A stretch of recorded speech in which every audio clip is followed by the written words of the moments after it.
The other limitation or challenge I think too is that I think people sometimes assume that just because you've automated it, you kind of can look away. So I automated this process and I put my feet up and say, hey, I don't have to look at it again. And that's just not the case.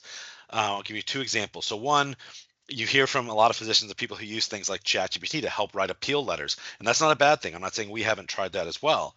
But you want to read what it's outputting. You wouldn't just say, here's the information, generate a letter, and then shoot it off to United Healthcare.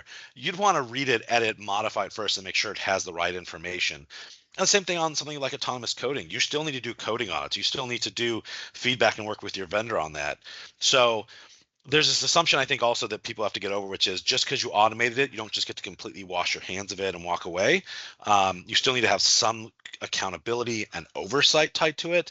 But that doesn't mean you're not going to still get those large efficiency gains. And I think there is something for organizations in the RCM space to say, okay, I'm more excited for the complex things, and I know that's still a couple years away, but get in now, because now's the time to also understand the technology better, get your governance structure in place for how you're going to roll this out and support it, learn how these different technologies, the difference between a large language model and robot process automation, because they're very different.